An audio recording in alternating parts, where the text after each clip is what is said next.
2 weeks after my wife told me she was pregnant, I borrowed her phone to call the restaurant on the corner, and the screen came on showing a draft iMessage she hadn't sent yet. Addressed to my best friend, not to me. That read, "I'm scared. The doctor says the timeline doesn't add up. We need to talk before Holden figures it out." I put the phone back exactly where I found it. That night, without me saying a word about what I'd seen, my sister called and said, "Whatever happens with Elise's pregnancy, you have to think about the baby first." That was when I understood she already knew something I hadn't been told. My name is Holden Marsh. I'm 33 years old, and I work as a structural engineer for a mid-size firm in Calgary. I have a 10-year-old truck, an apartment in Brentwood, and until recently, what I thought was a solid marriage, a best friend since university, and a family I could count on. I was wrong to 2 of those 3. My sister Tamara is 3 years older than me. She works in real estate, which suits her because she has always been good at making things sound more valuable than they are. Growing up in Lethbridge, she was the one my parents told their friends about at every dinner party. She won a regional debate championship at 16, and my father still mentions it to people he's just met. When she landed her first big sale, my mother cried. When I passed my PE exam, my mother said, "Oh, that's wonderful, love," and went back to talking about Tamara's staging philosophy for open houses. I don't tell you this to complain. Families are not obligated to be fair. I tell you this because the pattern matters. For understanding what came later. Tamara has never been held to much. She had a DUI at 26. My parents hired a lawyer, handled the fine, and drove her to work for 3 months without ever suggesting it reflected on her character. She borrowed money from my father twice and repaid it once. She dated men who treated her badly, and my mother always found a way to explain why the men were complicated rather than why Tamara made bad choices. I, meanwhile, was the one who showed up at my parents' house in February to help my dad clear the driveway at 7 in the morning. I was the one who scheduled their furnace maintenance. I was the one who, when my father had a health scare 3 years ago, spent 2 weeks making calls, reading referral paperwork, and driving him to Edmonton for a specialist appointment. Tamara sent a fruit basket. None of this made me a martyr. It made me useful. Those are different things, though my family treated them as the same. I met Graham at the University of Calgary during second year. We were in the same structural dynamics course, and spent a semester arguing about load calculations before we figured out we had identical answers and the same approach to the problem. We became the kind of friends who don't need much ceremony. We watched every Flames playoff run together, usually losing, always showing up for the next season anyway. He was the best man at my wedding. I gave a toast at his 30th birthday that made everyone in the room laugh for the right reasons. He was for a long time the person I called first when anything went sideways at work. I introduced him to half my social circle. I introduced him to Elise. Elise and I met at a mutual friend's housewarming in Kensington. She worked in hospital administration at Foothills Medical Center, and had the kind of calm that made rooms quieter. She was the person who kept a color-coded calendar, who remembered my first day parents' anniversary, and my nephew's school play, and the oil change schedule for the truck. She was the practical, steady center of our shared life. And I loved her for it. I thought I understood her completely. I thought we understood each other. Looking back now, I can see the edges fraying. They start small enough that you mistake them for ordinary wear. Around the 4th year of our marriage, Elise started going on long walks after dinner, without asking if I wanted to come. She stopped telling me much about her days at work. She got quieter in a specific way. Not distant, not unfriendly, but edited. Like she was narrating a version of herself rather than just being it. Around the same time, Graham started texting her things he could have easily texted me. Could she recommend a dentist near her office? Did she know a good spot for brunch on the weekend? He started showing up to plans he previously would have skipped. He offered to help carry groceries when we ran into him at the superstore on Crowchild. I noticed. I told myself Graham was just good at staying connected with people. I told myself Elise was tired and introverted, and that was allowed. Nobody wants to be the person who sees what is actually in front of them. Elise told me she was pregnant on a Thursday in October. I came home to candles on the kitchen table, and the kind of pasta she only makes when she is trying. There was a small envelope by my plate. I opened it. A positive pregnancy test inside wrapped in tissue paper. I sat there for a moment before I could say anything. Then I put my arm around her and she cried into my shoulder, and I said we were going to be okay. She pulled back and looked at me with an expression I couldn't name. I told myself it was the size of the moment. I told myself it was just the weight of something important landing all at once. I believed both of those things completely. 2 weeks later I borrowed her phone to call the restaurant to add a reservation. The screen came on and there it was. A draft iMessage, saved and an unsent, addressed to Graham by name.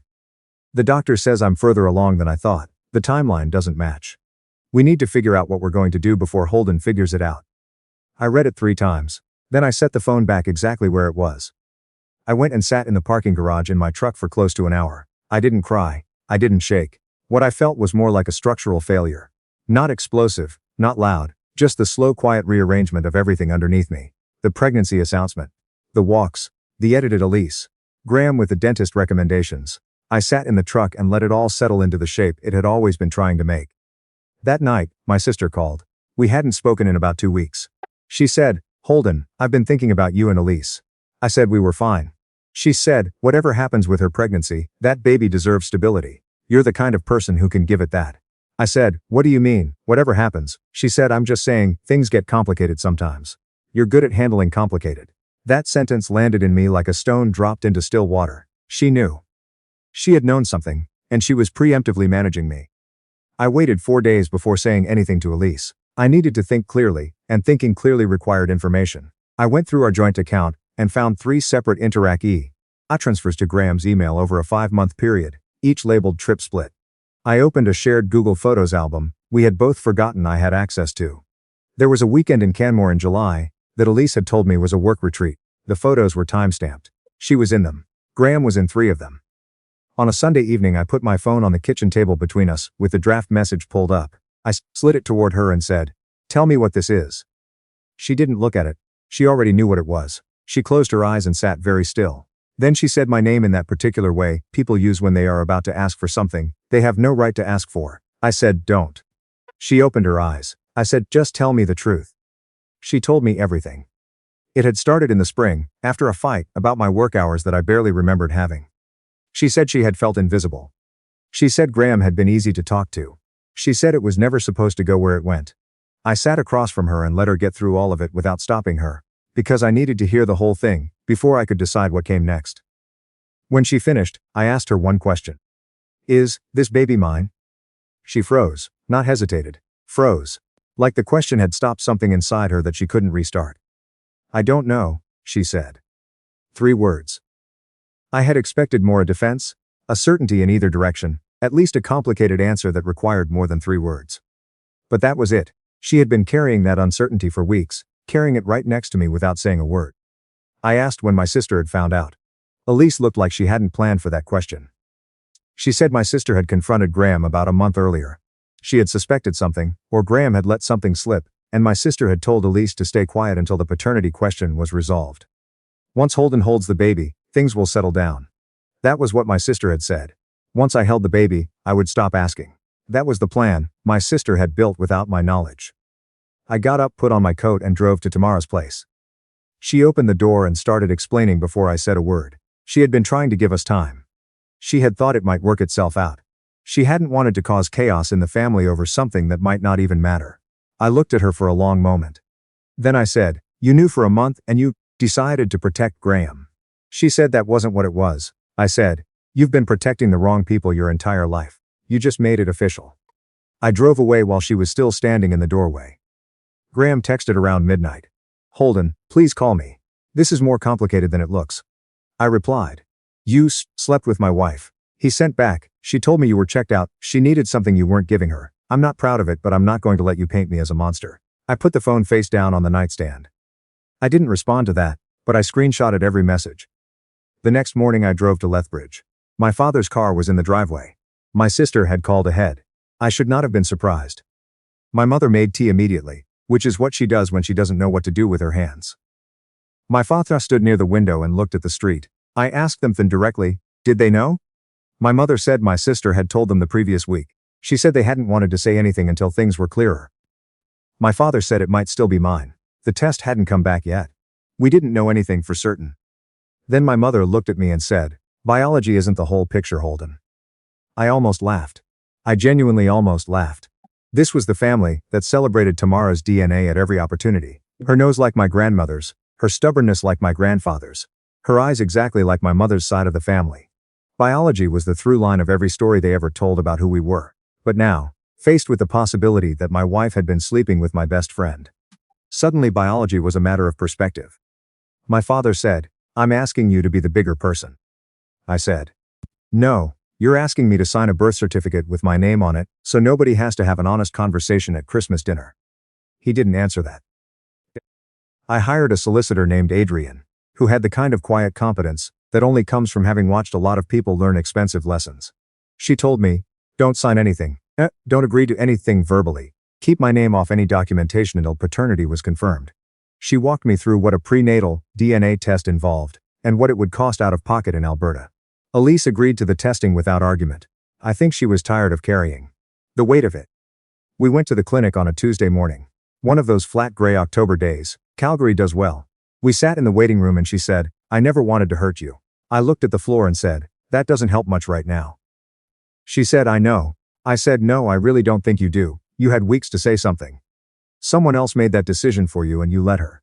She pressed her hands together in her lap. We waited in silence until they called her name. The days between the test and the results were the longest I have ever spent. Graham texted 3 more times, each much more vigor defensive than the last, eventually arriving at, if that baby is mine, I'm going to step up. But if it's yours, you're going to feel pretty stupid about burning everything down for nothing. I saved that one too. My mother called every day. My father left one voicemail. Family comes through things together, son. I deleted it. My sister sent a text about perspective. I didn't open it. Adrian called me into her office on a Friday afternoon. I knew before she said anything. I could tell by the particular quality of her stillness. She slid the results across the desk. Probability of paternity for Holden Marsh. 0.0%. Graham was the father. I sat with that number for a while. I had expected it to break something in me. It didn't. What it did was remove every last exit ramp from the situation. There was no more maybe. No version of events where this resolved quietly. Just 0.0%, printed cleanly on a lab document, which is a very precise way to find out that everything you were prepared to forgive was never yours to forgive in the first place. I drove home and sat in the parking lot, outside my building, and cried for the first time since all of this started. Not for long. Not loudly. Just enough to admit that something had died, and that pretending otherwise was going to cost more than I had left. My mother organized a family dinner a week later. She texted, Sunday at 5 in Lethbridge. We all need to come together and talk about moving forward. Not what happened, not who did what. Not the truth, just forward, because backward was where the accountability lived. My uncle Leonard called me the next morning. He was my father's younger brother, the one who had always said out loud what everyone else agreed about privately after a few drinks. He said my mother had been telling people I was walking out on a pregnant woman. I said, Leonard, can you come Sunday? He said, already planned on it. I drove to Lethbridge with a folder. Inside, the screenshot of the draft message, the e-transfer records from our joint account, the time-stamped Canmore photos, the DNA results, and a text from Graham to my sister, which she had accidentally forwarded to the wrong contact, a genuine error that gave me exactly what I needed. That said, she agreed to wait until after the birth. Once he's holding the kid, he won't walk away. Trust me. The dining room was full when I arrived. My parents, my sister, her boyfriend, Elise pale and quiet near the window, my uncle Leonard, and 4 relatives my mother had invited who I recognized immediately as emotional reinforcements. Numbers as pressure. She had always understood strategy. My mother started with gratitude. She thanked everyone for coming. She said this family had been through difficult things before, and had always chosen love over conflict. I let her finish. Then I opened the folder. I placed each document on the table in order. The draft message first. My mother looked at it and swallowed. My sister's jaw tightened. The e-transfer records next. Then the Canmore photos. My uncle Leonard picked those up and looked at them without a word. Then I placed the DNA results in the center of the table. My mother started crying. My sister said, Holden, this isn't how. My father said, Tamara, just her name. She stopped. My uncle Leonard stood up. He said, Tamara, you knew about this for over a month. You told Graham to wait until after the birth. You made a decision about your brother's life without his knowledge, and you let him go to a prenatal appointment, believing he was going to be a father. The room went completely quiet. He said, that's not protecting the family. That's protecting yourself from a hard conversation. My sister said, I was trying to keep everything from falling apart. Leonard said, you were trying to keep the comfortable version of everything intact. Those are very different things. My mother said to me, that baby has done nothing wrong. I said, no, he hasn't. And because he's done nothing wrong, he deserves a father who is actually his father. Not a man you pressured into signing papers, to spare yourself an awkward Easter dinner. My father picked up the DNA results, and read them once and set them down. He looked at my sister for a long moment. She looked at the table. I said what I wanted, a divorce. My name kept off the birth certificate. All communication with Elise to go through Adrian. Graham to stop contacting me. My family to stop telling a version of this story that left out what had actually happened. Elise said, "I'm sorry, Holden." She was crying the way people do when they have run out of defenses. No performance to it. Just the raw weight of it. I looked at her. "I believe you." She blinked, surprised. I said, "But an apology isn't a rewind. You made a series of choices. So did everyone else at this table. I'm just the only one who didn't get to make any of them." I picked up my folder and walked out while my mother called my name. This time I kept walking. The fallout came fast. My uncle texted that night. "That took guts. You stood straight when anyone would have folded." I read that message more times than I'll admit. Graham's girlfriend of 2 years found out 2 days later. Apparently she had understood him to be helping a friend navigate a rough patch in her marriage. Which was technically true in the most grotesque possible interpretation. She left him. My sister sent me a text saying I had humiliated the family. I read it once and deleted it. My mother sent a care package to my apartment with a card about healing and second chances. I sent it back unopened. Not out of cruelty. But because I had spent too long treating other people's discomfort as a problem I was responsible for solving. The divorce took about 6 months. Elise didn't fight much. I think she understood. There was nothing left worth contesting. She moved in with a friend in the Beltline. Graham didn't move in with her. That told me everything my family had refused to acknowledge about what kind of father they had been lobbying me to replace. 3 months after the divorce was finalized, my father drove up from Lethbridge alone. He knocked on my apartment door on a Saturday morning. I looked at him through the peephole for a moment before I opened it. He looked smaller than the man I remembered. Not physically, just diminished. The way people look when they have finally stopped performing. He said, "I failed you." I wanted that sentence to heal something. It didn't. But it was the first true thing he had said to me, in months, and that counted for something. He said, "I thought keeping the peace kept the family together, but what I actually did was teach Tamara there was no cost to how she treated you. Every time I let it go, I was telling her it was allowed." He looked at his hands. "Graham's still won't show up properly. Your mother is exhausted trying to hold together something she helped break. And I finally understood that nobody asked you to step up because that child needed you. They asked because it was easier than facing Graham." I leaned against the doorframe. "Why tell me now?" He said. "Because you deserve to hear it." While it still meant something to say. I told him I wasn't coming back to family dinners on anyone's timeline. He said he knew. I told him I wasn't forgiving my sister until I was ready to. He said he knew that too. Then I said, "I believe you're sorry." His eyes lifted slightly. I said, "I don't trust you yet." He nodded. He accepted that and didn't ask for more than what I'd offered. He left without pushing for anything I hadn't given. Elise's son was born in March. She sent a message through Adrian. Healthy, she said, born without complications. She named him August. She included one photo. He was very small and completely unaware of the wreckage he'd been born into the middle of. I looked at the photo for a long time. I didn't feel anger at him. What I felt was something closer to a quiet grief. Not for what I'd lost, but for what that boy was eventually going to have to piece together on his own. Graham is on the birth certificate.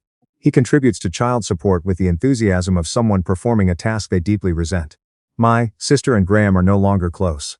My mother still believes the situation can be repaired if enough time passes. She sends birthday cards. I don't respond to them, but I don't send them back either. That is about as much generosity as I can manage right now. I went to therapy. A good therapist in Inglewood, near the river. She helped me understand something I had been too busy being useful to notice. I had built my entire sense of worth around absorbing other people's consequences and calling it strength. Showing up. Not making a scene. Being the one who could handle it. That's not strength, it's a pattern. And it attracts exactly the kind of people who need someone steady enough to absorb the impact when their choices come apart. I run along the Bow River most mornings now. In winter I do it in the dark before the cold really sets in, which is its own kind of stubbornness. I adopted a terrier mix from the SPCA who is chaotic and affectionate, and completely indifferent to my feelings about load-bearing calculations. My uncle Leonard and I went fishing twice. We caught nothing worth keeping, which he said was the whole point. I started dating again after about 8 months. Carefully with appropriate suspicion of my own judgment. The first I told a woman the short version of what had happened. She looked at me and said, "So your best friend fathered a child with your wife, and your family's solution was to ask you to pretend you did it." I said that was an accurate summary. She said, "In what world does that seem like a reasonable request?" I said, "Lethbridge apparently." She laughed. I laughed. It felt like something loosening that had been held too tight for a very long time. Was I wrong to leave? Some people will say I abandoned a pregnant woman. Some will say the child deserved stability, which he did. Some will say I was cold, that I made everything worse. They're right that August deserved better. Every child does. But better isn't the same as a legal fiction. Better isn't a man signing his name to something he didn't do. So a family can sit through Thanksgiving dinner without anyone saying the wrong thing. My family said that baby needed a father. Maybe they were right. But what that boy needed even more was the truth from the beginning. Not a man worn down into a role that was never his, by people who had spent years mistaking his patience for permission. I was done being the solution to problems I hadn't created.